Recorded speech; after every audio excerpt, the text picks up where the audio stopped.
سلسلہ جاری رکھا ہے آج بھی، جو مضمون الحمدللہ مہینوں سے جاری ہے، بلکہ میرے اس منصب پر آتے ہوئے میری جو نیت تھی، میں کہہ سکتا ہوں کہ لفظوں کے تغیر و تبدل کے باوجود مقصود یہی تھا کہ اللہ تبارک و تعالی ہمیں سیدھا رستہ چلنے کی توفیق عطا فرمائے۔ سیدھا رستہ پہلے پہچان ہو، پھر اس کے اوپر عمل ہو۔ تو یہ جو زندگی گزری ہے، اس کی کاوشوں کا خلاصہ یہی ہے کہ ہم سیدھا رستہ پہچان لیں گے تو چلنا آسان ہوتا ہے۔ یہ الگ بات ہے کہ چلنے کے وقت کیا دشواریاں اور کیا پریشانیاں ہیں، لیکن کم از کم دل میں تو یقین ہوتا ہے نا، جس رستے پہ چل رہے ہیں وہ رستہ درست ہے۔ رستے تو بہت سے نکل رہے ہیں، لیکن کون سا رستہ درست ہے، اس کی پہچان جب بہت رستے ہوں تو بتائیے یہ خوش نصیبی نہیں ہے کہ انسان کو صحیح رستے کا ادراک ہو جائے۔ اور صحیح رستہ اللہ تبارک و تعالیٰ نے نشانیاں دی ہیں، مگر یہ انسان کی فہم و فراست پر چھوڑ دیا ہے کہ اب وہ کس کو اختیار کرتا ہے۔ اتنی آزادی دی ہے، اتنا اختیار دیا ہے، نشانیاں بیان کر دی ہیں، علامتیں بیان کر دی ہیں، مشاہدات بھی رکھے ہیں۔ اب آپ اور ہم اپنی عقل و خرد، فہم اور فراست سے اللہ کی مدد شامل حال ہو تو ہمیں صحیح پہچاننے میں آسانی ہو جاتی ہے۔ یہ سمجھ لیجئے کہ اللہ نے قرآن میں ہر چیز کا بیان فرمایا ہے، وہ آپ کی سمجھ میں آیا ہے کہ نہیں آیا، یہ سمجھ کا قصور ہے، بیان میں کوئی کمی نہیں ہے۔ وَلَا رَطْبٍ وَلَا يَابِسٍ إِلَّا فِي كِتَابٍ مُبِينٍ۔ کوئی خشک و تر میں ایسی شے نہیں جس کا بیان اس کتاب میں نہیں ہے۔ ذَلِكَ الْكِتَابُ لَا رَيْبَ فِيهِ، یہ وہ کتاب ہے جس میں کوئی شک کی جگہ نہیں ہے۔ ہر شے بالکل کلیئر ہے، لیکن اگر اس کے باوجود ہم اس کے اصل مقصود کو نہیں سمجھ پا رہے، دیکھیں نا، جو شخص مسلمانوں کے ہسپتال میں نعرہ تکبیر لگا کر بم بلاسٹ کرتا ہے اور اس میں مسلمان ہی مر جاتے ہیں، تو وہ بھی تو نعرہ تکبیر لگا کے جا رہا ہے، وہ سمجھ رہا ہے یہ ٹریک صراط مستقیم ہے۔ جو مسلمانوں کو مارا، جس نے اے پی ایس اسکول کے اندر بچوں کو مار کر چیک کرنا کہ وہ واقعی گولی ان پہ اثر کیے کہ نہیں، وہ گرم نال ان کی گردنوں پہ لگائی، پرنسپل کو آگ لگا دی، انہوں نے بیچاری اس عورت کو آگ لگا دی، زندہ جلا دیا۔ تو وہ بھی تو نعرے یہی لگا رہے تھے نا، نعرہ تکبیر۔ تو اب یہ ہمیں اس میں سمجھنا یہ ہے کہ ہر نعرہ لگانا درست ہے کہ نہیں، ہر ایمان کا دعویٰ درست ہے کہ نہیں، ہے نا بھئی، فرق آ گیا نا۔ وہ جو لائن میں فوجیوں کو کھڑا کر کے ان سے کہتے تھے کلمہ پڑھ لو، اور پھر ان کی گولیوں سے بھون دیتے تھے اور پھر اس پر نعرے لگاتے تھے، گویا کہ فتح و نصرت مل گئی ان کو، تو وہ بھی تو اپنے زوم میں آج جن سے سرکار مذاکرات کر رہی ہے، آج جن سے آپ حیران ہوں گے کہ اس TTP تحریک طالبان پاکستان دہشت گردوں کا جو گروہ ہے، جنہوں نے پاکستان کی فوج، پاکستان کے ڈیفنس ادارے، پاکستان کے سویلینز، ایون ہاسپٹلز، جنا اسپتال، مزارات، بازار، مساجد، مدارس، کوئی جگہ نہیں چھوڑی، ایئرپورٹ، ہر جگہ انہوں نے حملے کیے۔ اگر وہ صرف ڈیفنس اداروں میں حملہ کرتے تو ایک الگ بات تھی، لیکن انہوں نے سویلینز کو بھی نشانہ بنایا، مساجد کو بھی نشانہ بنایا، عبادت خانوں کو بھی نشانہ بنایا، عام آدمی کو بھی بنایا۔ ان کا ایک بندہ پکڑا گیا تھا، اس سے انٹرویو لیا گیا، جیو میں وہ انٹرویو بھی آیا، اس سے پوچھا گیا کہ آپ جو یہ کام کرتے ہیں کیا سمجھ کے کرتے ہیں؟ اس نے کہا جہاد سمجھ کے کرتے ہیں۔ اچھا، تو آپ جب مار رہے ہوتے ہیں اس میں تو نومولود بچہ بھی مر جاتا ہے، اس نے کیا جرم کیا ہے؟ آپ مارتے کیوں ہیں پہلے تو یہ بتائیں۔ اس نے کہا یہ سب کافر ہیں، غلط کام کرتے ہیں، کفر کی حمایت کرتے ہیں، کفر کے خلاف کھڑے نہیں ہوتے، اس لیے ہم مار دیتے ہیں۔ اچھا، تو وہ بچہ جو ابھی پیدا ہوا ہے وہ تو کفر کے خلاف ابھی سمجھ رکھتا ہی نہیں ہے، آپ کے جتنے بھی تقاضے ہیں اس کا وہ مطلب متحمل ہی نہیں ہے۔ تو اب آپ کیسے کہہ سکتے ہیں کہ اس کا جو عمل ہے وہ بھی مجرم ہے؟ تو اس نے کہا وہ مجرموں کافروں کیا پیدا ہوا ہے، کافر ہی ہے، وہ کافر ہے، کیونکہ کافر کیا پیدا ہوا ہے۔ تو اب ایسی سوچ میں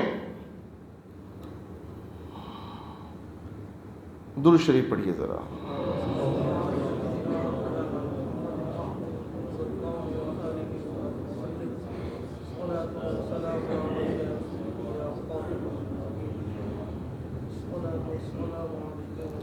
صلی اللہ علیہ نبی الامی وآلہ صلی اللہ علیہ وسلم،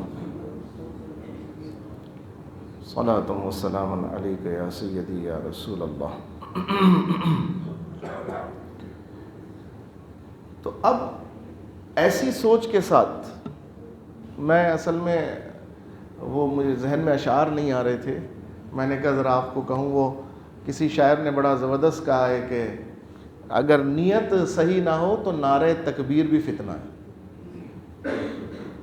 یہ جو نعرہ ہے نا، اگر نیتیں صحیح نہ ہو تو نعرہ تکبیر بھی فتنہ ہے، اور نیت درست ہو تو یہی ایمان کی حرارت کا باعث ہے۔ اب کس کا نعرہ درست ہے اور کس کا نعرہ غلط ہے، یہ فیصلہ آپ کی عقل و خرد پر چھوڑا گیا ہے۔ نشانیاں بتا دی گئی ہیں، ان نشانیوں سے درست تجزیہ کرنا یہ آپ کے اوپر ہے، درست فیصلہ کرنا۔ قاضی پر اختیار ہے نا، ساری چیزیں دیکھتا ہے، نشانیاں چیک کرتا ہے، پھر وہ فیصلہ کرتا ہے۔ تو جس طرح قاضی فیصلہ کرتا ہے، ایک جج جس طرح مختار ہے، جتنا مختار کیا اتنا ہی آپ بھی جج ہیں اپنے معاملات کے، آپ قاضی ہیں، اور آپ کو فیصلہ کرنا ہے کہ اتنی باتیں میں سن رہا ہوں کہ یہ شیعہ ہیں، یہ وہابی ہیں، یہ دیوبندی ہیں، یہ قادیانی ہیں، یہ بہائی ہیں، یہ فلاں فرقے کے فلاں فرقے کے، اور یہ بریلوی ہیں، یہ اہل سنت کہلاتے ہیں۔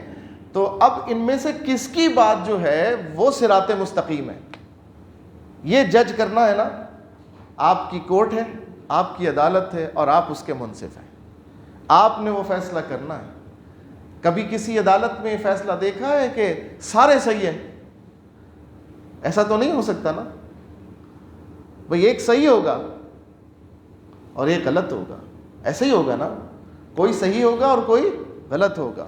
بس یہ ایمان کی عدالت کا فیصلہ ہے جو آپ نے کرنا ہے۔ اس کے جج، آخری جج آپ ہیں، آپ کے سامنے بہت سے شواہد آئیں گے، آپ کے سامنے بہت سے مناظر آئیں گے۔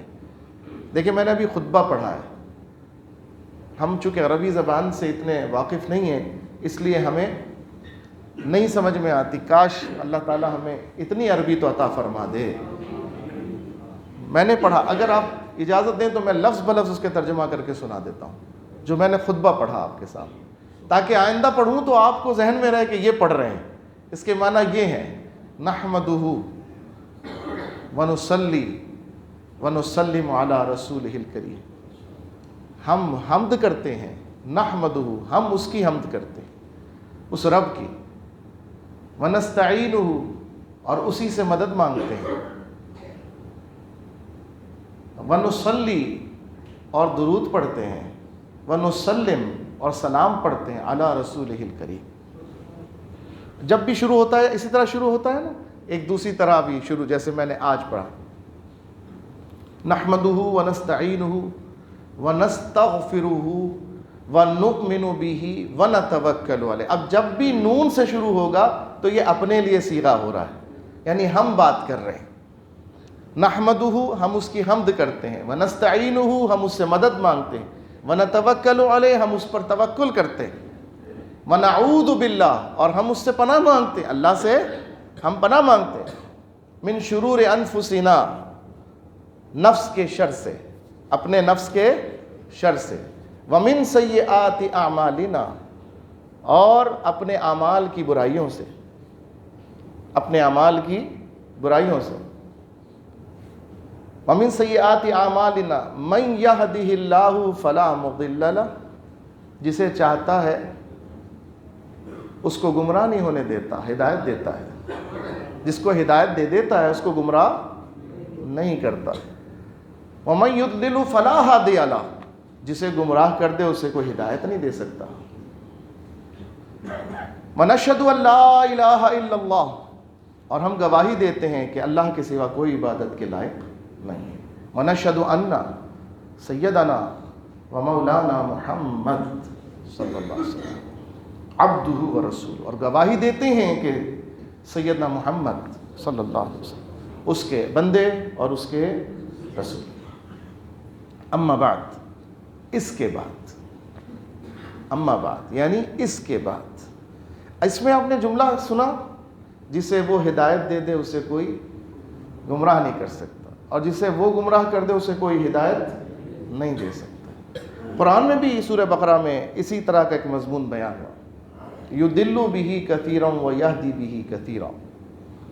یہ قرآن ہدایت بھی دیتا ہے کثرت سے، کثیر کو ہدایت دیتا اور کثیر کو گمراہ بھی کر دیتا ہے۔ یہی قرآن ہے، نہیں یہ گمراہ یہ نہیں کرتا، پڑھنے والے اس سے ہدایت بھی لیتے ہیں اور اس سے گمراہ بھی ہو جاتے ہیں پڑھ کر۔ یہ ان کی عقلوں کا، یہ ان کے فہم کا، یہ ان کی انڈرسٹینڈنگ کا، یہ ان کے دماغ کا، یہ ان کی فراست اور فہم کا قصور ہے۔ اگر وہ اس سے ہدایت لے لیں تو فہم و فراست جو ہمارے گیجٹ تھے، جو اللہ نے ہمیں گیجٹس دیے تھے، ہدایت کے نور کو سمجھنے کے گیجٹس کیا ہیں؟ فہم، فراست، عقل، شعور، ادراک، حواس، مشاہدات، مطالعہ، دماغ، یہ گیجٹس ہیں نا، یہ ٹولز ہیں نا، جو ہمیں معاون بن رہے ہیں سلیکشن آف رائٹ پاتھ، صحیح راستے کے انتخاب کے، یہ ہمارے ٹولز تھے۔ اگر ہم نے ان سب کو صحیح کمیونیکیٹ کر کے، ایک ساتھ انٹیگریٹ کر کے، ایک ساتھ سنکرونائز کر کے ان کو بھرپور انداز سے استعمال کیا، رزلٹ کیا نکلے گا؟ ایمان۔ رزلٹ کیا نکلے گا؟ ایمان۔ اور اگر ان میں سے ہم نے سب کو درست لائن اپ نہیں کیا، سب کو درست استعمال نہیں کیا، تو پھر نتیجہ اس سے دوسرا بھی نکل سکتا ہے۔ اگر سب بے ترتیب ہوئے تو بالکل ہی کفر ہو جائے گا، جو جتنی ترتیب میں آتا رہا اتنا ایمان کی بات کرے گا، مگر پورا ایمان اسی وقت ہوگا جب سب چیزیں الائن ہوں گی، سب چیزیں ترتیب میں ہوں گی، سارے ٹولز بھرپور کام کر رہے ہوں گے۔ آپ کی گاڑی کا انجن، الیکٹرک سسٹم، آپ کی گاڑی کا میکینیکل سسٹم، آپ کی گاڑی کا سسپینشن، آپ کی گاڑی کا انجن آئل، آپ کی گاڑی کا گیئر آئل، آپ کی گاڑی کے ٹائر، آپ کی گاڑی کی باڈی، ہر چیز اور بیٹری، جب سب چیزیں الائن ہوں گی تو جیسے ہی آپ اگنیشن میں چابی لگائیں گے یا نہیں لگائیں گے، آپ صرف ہاتھ رکھیں گے، تھم لگائیں گے یا نہیں رکھیں گے، دور سے ہی ایک بٹن کو 2 دفعہ دبا دیں گے، آپ کی گاڑی فوراً اسٹارٹ ہو جائے گی۔ رزلٹ وہ نکلے گا جو آپ چاہتے ہیں، پازیٹیو۔ لیکن اگر اس میں سے کوئی ایک چیز بھی سنکرونائز نہ ہوئی کوئی ایک چیز بھی آپس میں انٹیگریٹ نہ ہوئی تو رزلٹ کیا نکلے گا؟ بٹن دباتے رہیے، نہیں ہوگا.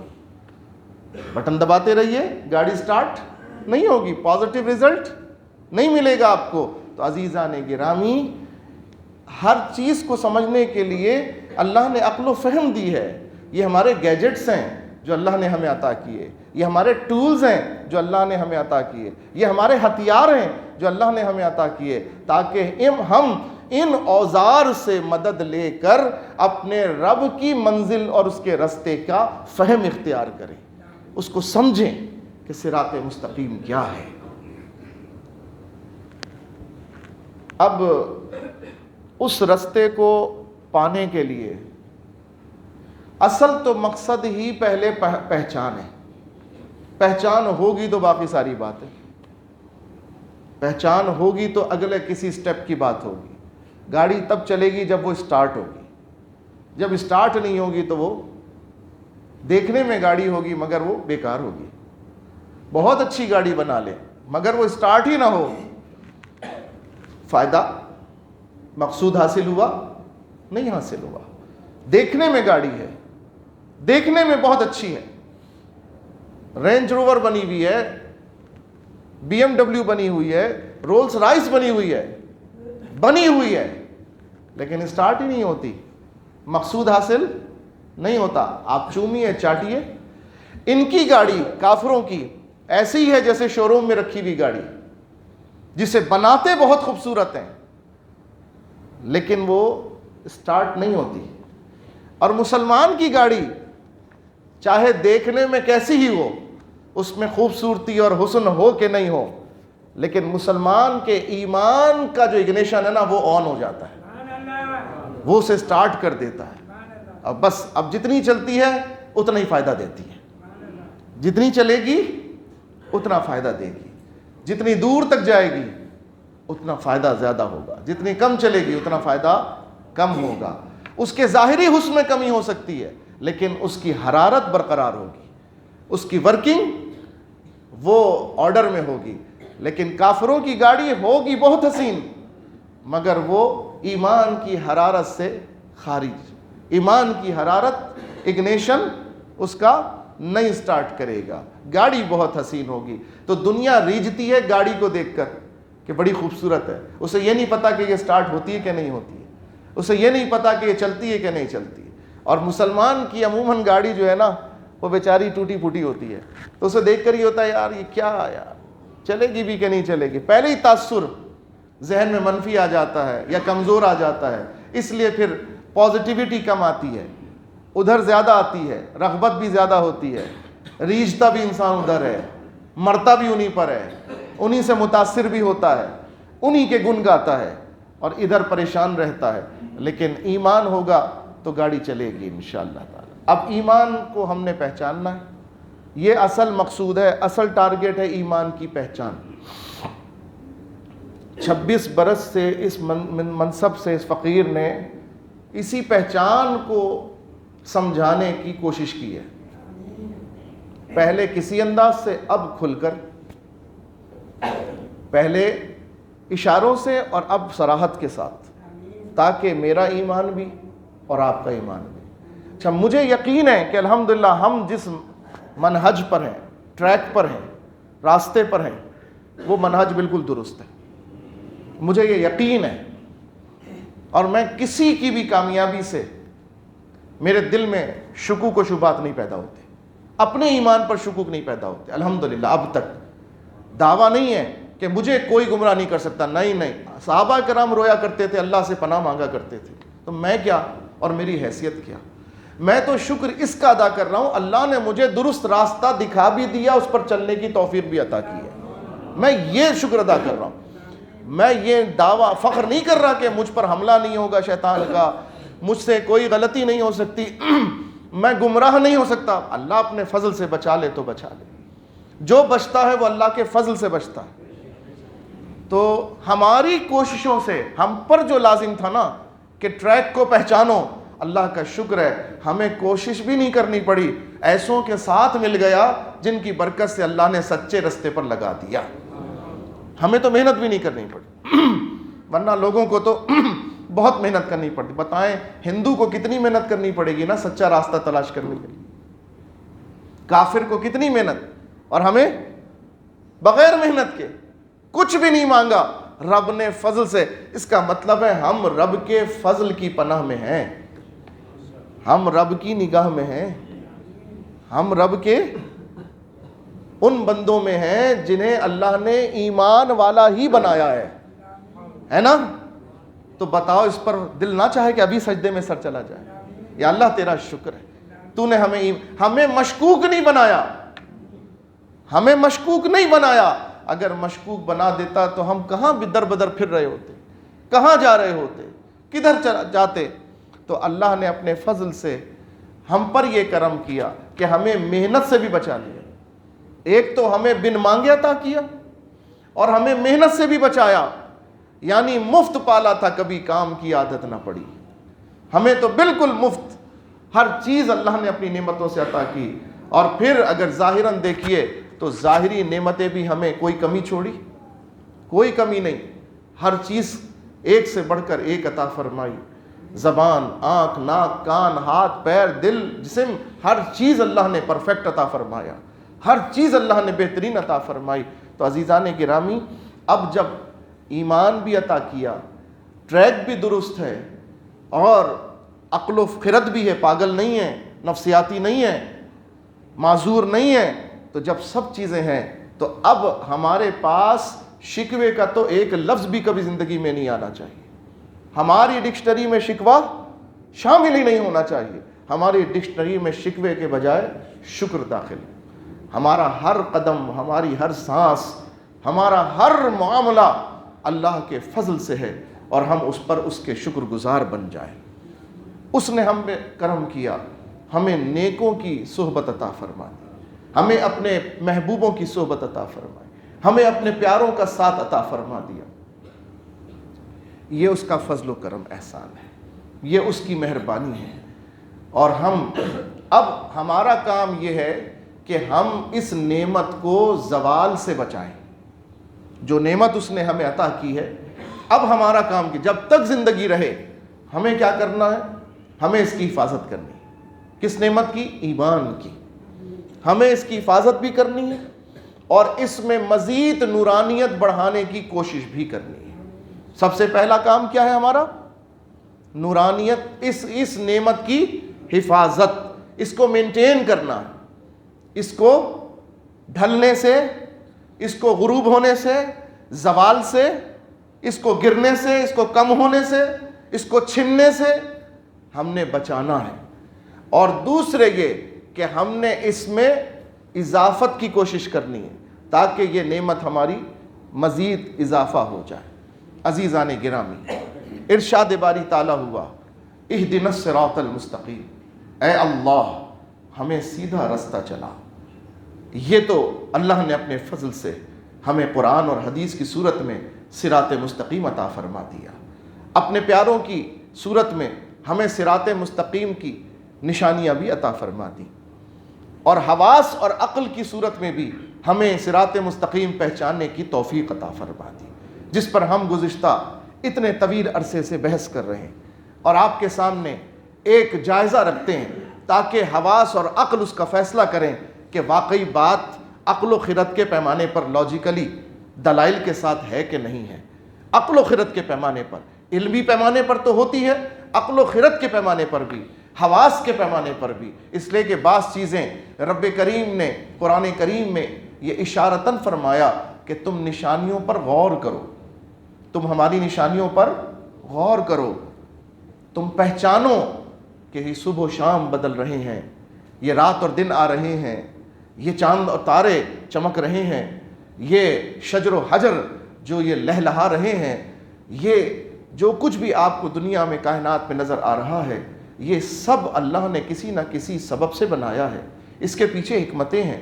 تم غور کرو گے تو اللہ کی حکمتوں کو ایجاد کرتے رہو گے, پاتے رہو گے, دریافت کرتے رہو گے. یعنی اللہ کی نعمتیں ان میں چھپی ہیں, اللہ کی حکمتیں ان میں پوشیدہ ہیں. اللہ فرماتا ہے ان میں غور کرو.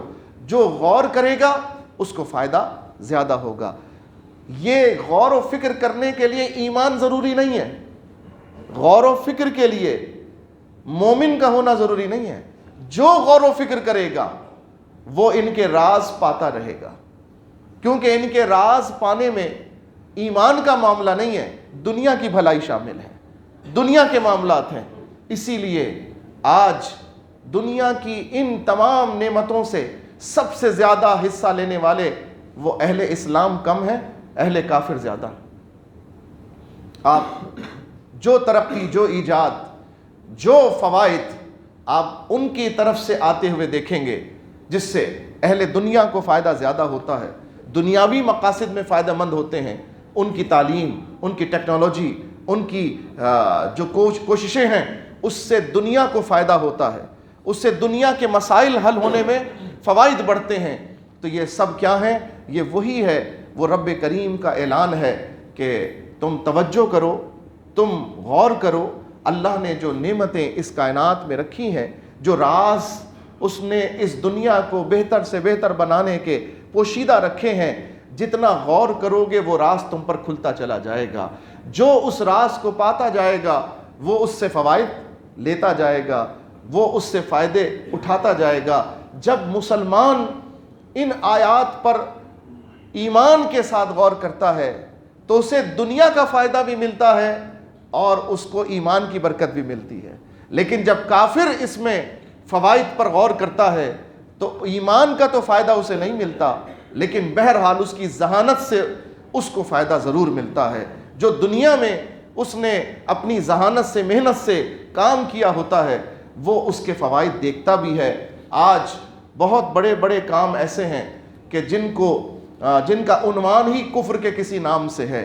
اگر آپ دنیا میں سب سے بڑا انعام دیکھیں, جو میڈل دیا جاتا ہے, جو انعام دیا جاتا ہے, وہ کون سا انعام ہے؟ دنیا میں سب سے بڑا انعام جو آج کہلاتا ہے وہ کون سا انعام ہے؟ نوبل.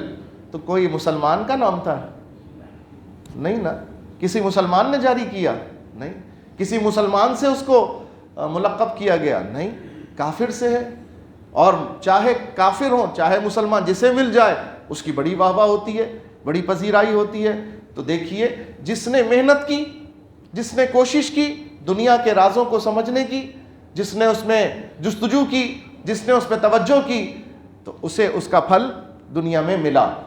اسی طرح سے آپ معیشت میں لے لیں تو بھی آپ کو کفر کا کوئی بڑا ہی اس کا بڑا نام نظر آئے گا.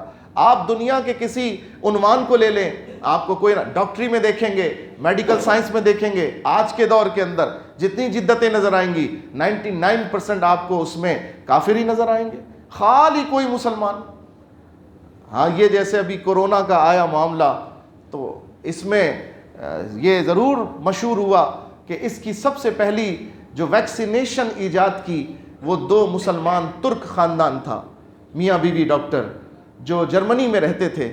انہوں نے یہ ایجاد کیا. لیکن اب ان مسلمانوں کا حال دیکھو گے تو برائے نام ہی مسلمان نظر آئیں گے.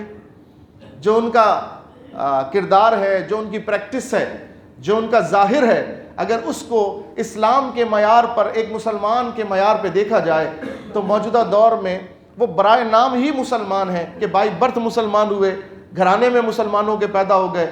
ممکن ہے وہ اپنے اسلام پر بھی قائم نہ رہے ہوں, اللہ تعالیٰ معاف کرے, میرا گمان اچھا کرے, لیکن بہرحال ان کے بارے میں یہ مشہور ہوا. آپ کے علم میں شاید ہو کہ نہ ہو, اس کی سب سے پہلی اور سب سے مؤثر ویکسینیشن جو کہی گئی ہمارے سامنے, سچ کیا ہے یہ بھی اللہ جانتا ہے, کیونکہ ہمیں تو جو بتایا جاتا ہے بہت عرصے بعد کب پتہ چلتا ہے کہ وہ سچ تھا ہی نہیں, وہ تو جھوٹ تھا. تو جس میڈیا کے ذریعے ہم دنیا میں جی رہے ہیں, اسی میڈیا کے ذریعے ہمیں یہ پتہ چلا کہ اس کی ویکسینیشن ایجاد کرنے والا جو جوڑا ہے, ڈاکٹر جوڑا میاں بیوی کا, وہ مسلمان ہے اور اس کا تعلق ترکی سے ہے.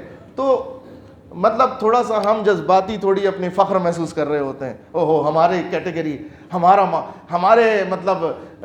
جو نیشن کے جو لوگ ہیں, ہماری قومیت کے جو لوگ ہیں, انہوں نے یہ بڑا کارنامہ سر انجام دیا ہے. تو عزیزان محترم, 99% آپ دیکھیں گے دنیا کے رازوں کو کھنگالنے کی کوشش مسلمان نہیں کر رہے, دنیا کے راز سمجھنے کی کوشش مسلمان نہیں کر رہے. وہ کون کر رہا ہے؟ کائنات کے سربستہ رازوں کو نکالنے کی کوشش کی جا رہی ہے، مگر 99.9% اگر آپ اس میں کوششیں کرنے والوں کا تعلق دیکھیں گے تو وہ اسلام سے نظر نہیں آئے گا، وہ غیر مسلم نظر آئیں گے۔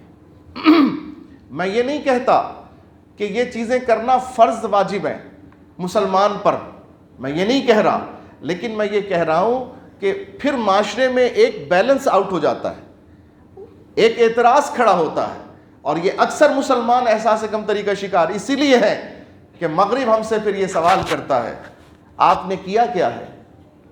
آپ نے لوگوں کی بھلائی، آپ اتنی بات کرتے ہیں، اپنے نبی علیہ الصلاۃ والسلام کی اخلاق اور سیرت کا اتنا چرچا کرتے ہیں، اسلام قبول کرنے کے لیے اتنی ضد کرتے ہیں، آپ نے دنیا کو ڈیلیور کیا کیا ہے؟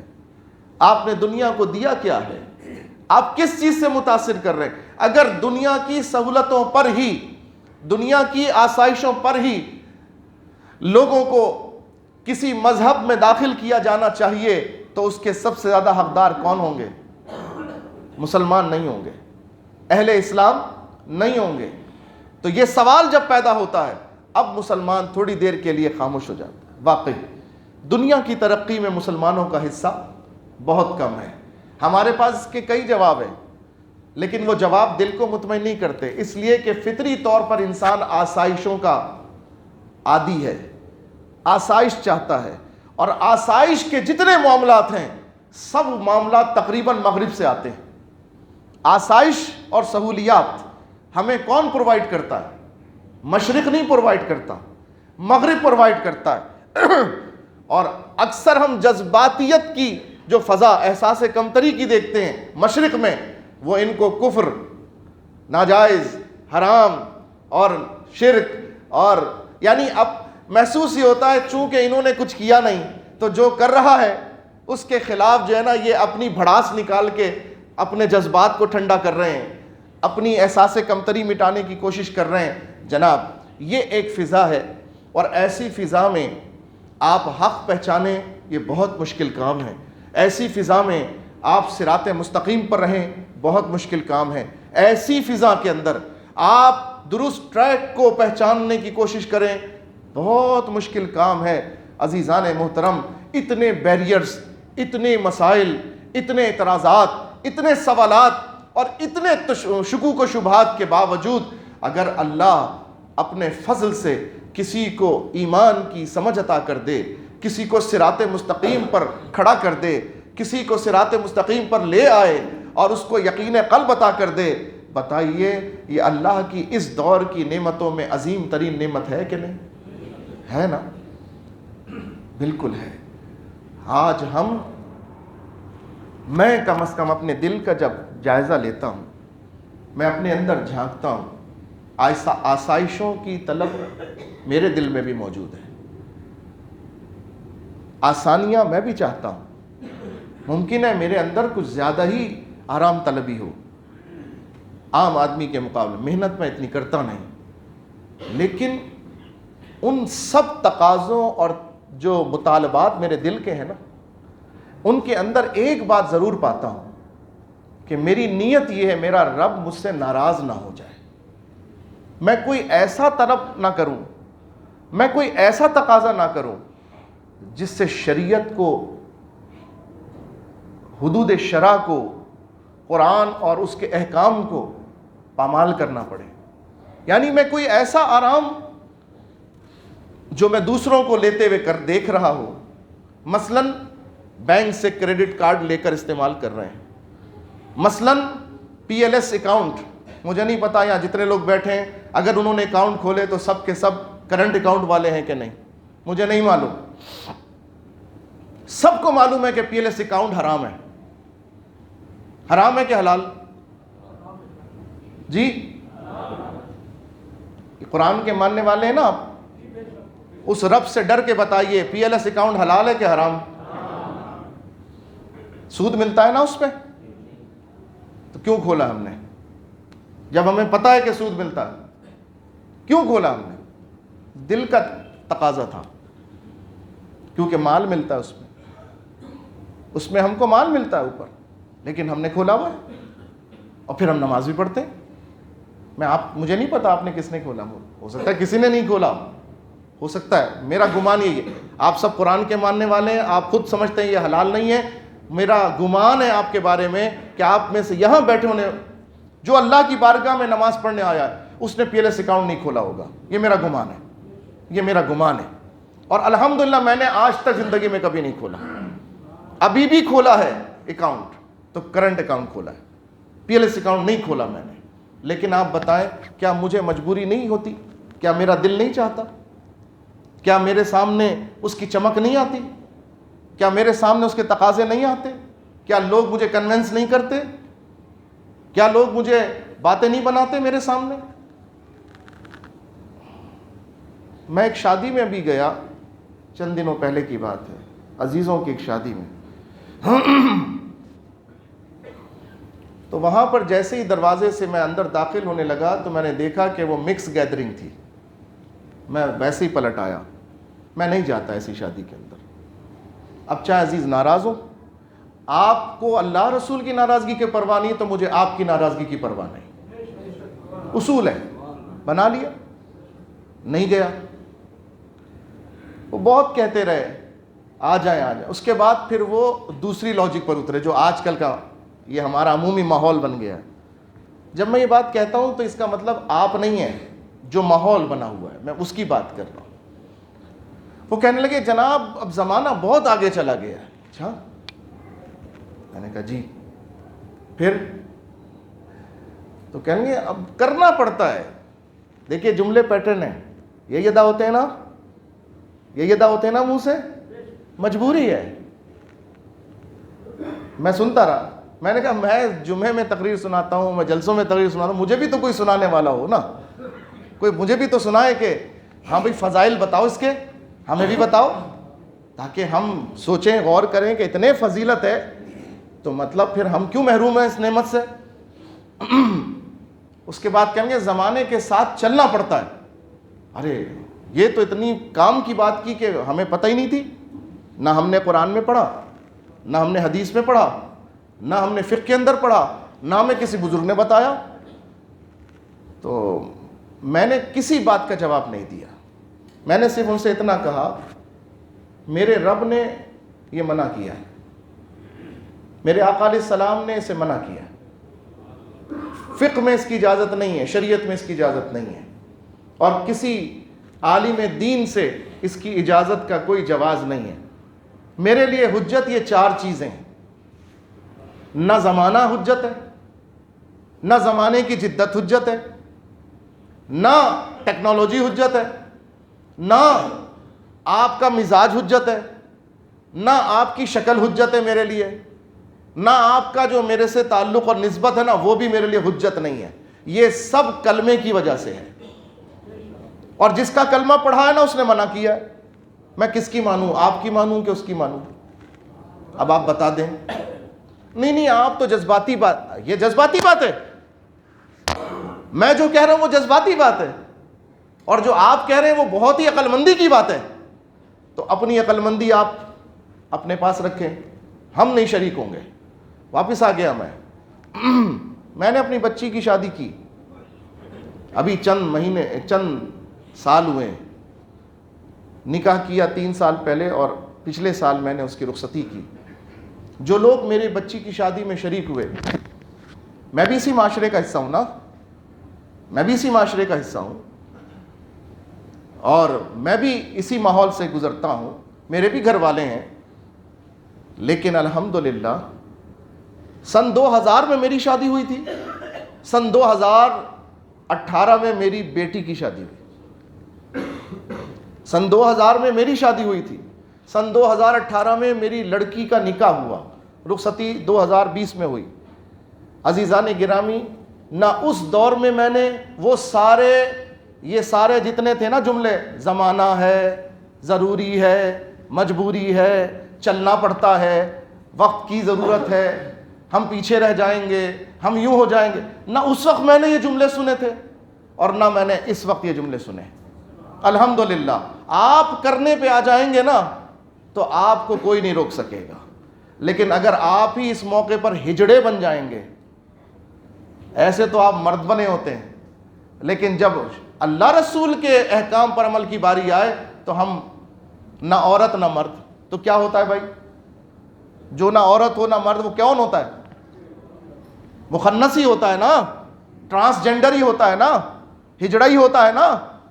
کون ہوتا ہے؟ عزیزان گرامی, یہی آزمائش کے مواقع ہوتے ہیں. ہمارے ایک دوست ہیں ماشاءاللہ, ناشری بھی پڑھتے ہیں, داڑھی بھی ہے, ٹوپی بھی ہے, سب کچھ ہے, نماز بھی, بڑی پابندی ہے ماشاءاللہ, بہت اچھے ہیں. لیکن بس میں ابھی ایک تقریب میں, ان کے گھر کی تقریب تھی, ٹوپی سر سے اتری ہوئی تھی, ان کی ٹوپی غائب. میں حیران, ارے بھائی آپ کو اس تقریب نے ٹوپی پہننے سے منع کیا ہے, یا یہ جو آپ تقریب کر رہے ہیں ٹوپی جو ہے اس تقریب کو بین کر دے گی, پولیس آئے گی کہے گی دہشت گرد کی مطلب وہ شادی ہو رہی ہے. ایسا ہے؟ ایسا ہوگا؟ اور اگر ایسا ہو تو بھی اتار دیں گے ٹوپی, اور اگر کچھ اور اتارنے کا مطالبہ کر دیا پھر کیا کریں گے؟ اگر کچھ اور اتارنے کا مطالبہ. میں دبئی میں تھا تو ایک بڑے بھائی کے ساتھ ایک ہوٹل میں ایک مہمان آئے ہوئے تھے, ان سے ملنے جا رہا تھا. جمیرہ بیچ پر ایک ہوٹل تھا جمیرہ, وہاں پہ میں ملنے کے لیے جا رہا تھا. تو پولیس والے آ گئے, کہنے لگے آپ یہاں نہیں جا سکتے. میں نے کہا کیوں بھائی, کیوں نہیں جا سکتے؟ کہا آپ پورا لباس پہنے ہوئے ہیں. کیوں نہیں جا سکتے؟ آپ پورا لباس پہنے ہوئے ہیں. اچھا, اس کا مطلب ہے یہاں جانے کے لیے لباس اتارنا پڑے گا ہم کو, ہمیں کاسٹیوم پہننا پڑے گا. جو تیرنے والا کاسٹیوم ہوتا ہے وہ لباس پہننا پڑے گا, تو ہم اس راستے پہ جا سکیں گے, بیچ والے راستے پر, ان کے جمیرہ بیچ والے راستے پر. جو لوگ دبئی گئے ہیں شاید میری بات کی تصدیق کریں گے. عجیب حال ہے دنیا کا. تو اتار دیتے ہم, اور آپ ہی وہاں ہمیں دیکھ رہے ہوتے, پھر اگلے جمعے آتے تو آپ ہماری کیا حجامت کرتے؟ بتائیے. آپ چھوڑتے ہم کو؟ آپ نماز پڑھتے ہمارے پیچھے, چاہے خود وہاں پہ کپڑے اتارے ہوئے ہوتے آپ نے, ہمارے پیچھے نماز پڑھتے ہوئے آپ 10 ایپ کرتے. لیکن بات یہ نہیں کہ ہم وہاں اتار لیتے تو مجبوری نہیں جناب, مجبوری میں بھی ننگا ہونا جائز نہیں ہے. جائز ہے؟ نہیں جائز ہے. تو دنیا اگر آپ سے طلب کر رہی ہے کہ آپ ننگے ہو جائیں. آج ایک ٹویٹ میرے پاس آیا, مراکش کا ایک بڑا ملحد ہے, بڑا خبیث, مسلمانوں گھرانے پیدا ہوا, ملحد ہو گیا. ابھی میں اس کی ریسرچ کر رہا ہوں کہ بات صحیح ہے کہ نہیں, لیکن میں بیان کر رہا ہوں اس لیے کہ دیکھیں خبریں کیسی آتی ہیں. وہ ابھی بیلجیم کے ایک فلیٹ میں اس نے خودکشی کر لی. ملحد تھا, یعنی اللہ کی ذات سے منکر ہو گیا, دین سے منکر ہو گیا, اور پھر مخالفت پر اتر آیا, توہین پر اتر آیا. آج کل یہی ہوتا ہے. یہ ہماری یونیورسٹیوں کے پڑھے ہوئے اکثر مشکوک ہو جاتے ہیں دین کے معاملے میں. ہم مسلمان صحیح ہیں بھی کہ نہیں, دین کی ضرورت ہے بھی کہ نہیں, دین ہمیں ترقی سے روک رہا ہے یا ترقی کروا رہا ہے, بس یہ شکوک پیدا ہو جاتے ہیں. عزیزان گرامی, وہ بھی تھا ملحد, مر گیا. مرنے سے پہلے ایک رقعہ چھوڑا, اس میں لکھا تھا مغرب نے مجھ سے تقاضا کیا ملحد ہو جاؤ, میں ملحد ہو گیا. مغرب نے مجھے کنونس کیا اور مجھ سے تقاضا کیا سور کھاؤ, میں نے سور کھا لیا. مغرب نے مجھ سے کہا شراب پیو, میں نے شراب پی لی. مغرب نے کہا کپڑے اتار دو, میں نے کپڑے اتار دیے. مگر مغرب نے مجھے اپنانے سے انکار کر دیا. مغرب نے مجھے اپنانے سے انکار کر دیا. اب میں جا رہا ہوں دنیا سے, لیکن میری ذات کو اپنے لیے مثال بنا لو, میرا معاملہ اپنے لیے مثال بنا لو. قرآن کہتا ہے یہ کفر تم سے اسی وقت راضی ہوگا جب تم کفر میں آ جاؤ گے, جب تم کلمہ کفر پڑھو گے تبھی کافر تم سے راضی ہوگا, ورنہ do more do more do more, یہ تو اس کا چرخہ چلتا ہی رہے گا. آپ شراب پی لیں, یہ راضی نہیں ہوگا, مسکرائے گا, تھوڑی مدد کرے گا, پھر بولے گا کچھ عرصے بعد ذرا کپڑے بھی بدلو نا, کیسے کپڑے پہنے, کیا دقیانوس بغاروں کے دور کے, کیا پتھروں کے دور کے تم نے کپڑے پہنے ہوئے, جدید دور کے کپڑے, جو کپڑے ہی نہیں ہیں. جدید دور کے کپڑے ہیں, اس کا مطلب تو کپڑے آزاد ہو جاؤ, مادر پیدر آزاد ہو جاؤ. حال ہمارا یہ ہے. اللہ تبارک و تعالی ہم سب کو محفوظ فرمائے, اللہ ہم سب کو اپنی پناہ عطا. عزیزان گرامی, ایمان کو بچاؤ, جو نعمت تمہیں اللہ نے دی ہے اس کو سسٹین کرو, اس کو برقرار رکھو. جو نعمت تمہیں اللہ نے دی ہے اس کے زوال سے اپنے آپ کو بچانے کی کوشش کرو. اللہ تعالیٰ زوال نعمت سے بھی بچائے, اللہ تبارک و تعالیٰ گمراہی سے بھی بچائے, اور اللہ اپنے فضل سے ہمارا ایمان بڑھائے. یہ تو اصولی باتیں سننی ہیں آپ نے. ان اصولی باتوں میں کوئی چس نہیں تھی, کوئی قصہ نہیں تھا, کوئی کہانی نہیں تھی, کوئی واقعہ نہیں تھا.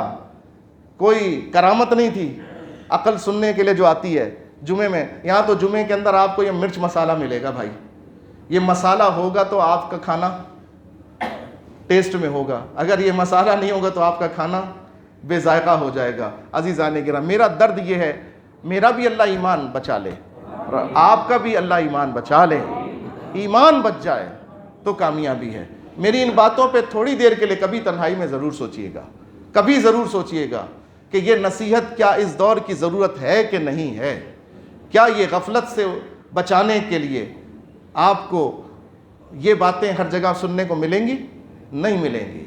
ہم ابھی تک دین کو جو دین کے منصب پہ بیٹھے ہیں وہ بھی دین کو صحیح بیان نہیں کر رہے. وہ آپ کو دوسری چیزوں میں لگائے ہوئے ہیں. وہ آپ کو 11ویں اور لنگر اور میلاد اس میں تو لگائے ہوئے ہیں, لیکن جب 11ویں والے کے مزار پہ بمباری ہو, بزرگوں نے کہا جب 11ویں والے کے مزار پہ بمباری ہو تو آپ کو پرواہ نہیں ہوتی. جب مدینہ منورہ میں بم بلاسٹ ہو جائے تو آپ کے دل پہ کچھ گزرتا ہی نہیں ہے, کیونکہ آپ تو دوسری چیزوں میں دین تلاش کر رہے ہیں. آپ کے اندر وہ غیرت, وہ جستجو, وہ حیا, وہ شعور, وہ انہوں نے سلا دی ہے. دین بتا کے ایسا دین بتایا ہے, اس رنگ میں دین بتایا. دین تو امن کا درس دیتا ہے.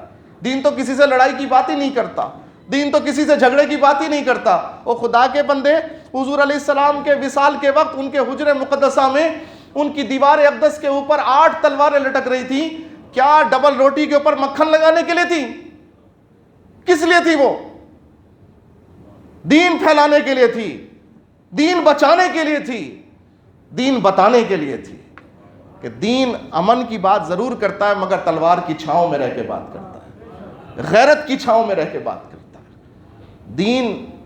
دین امن کی بات کرتا ہے لیکن پہلے غیرت سکھاتا ہے. جو غیرت مند ہوگا وہی دین بتا سکے گا. الحمدللہ ہم نے یہ دین سیکھا ہے. اب ہمارے فہم دین یہ ہے, ہمارا اینگل یہ ہے, ہمارا زاویہ یہ ہے, ہماری فکر یہ ہے. ہمیں مسلمان اگر برما کا بھی ہوگا تو اس کا درد بھی محسوس ہوتا ہے.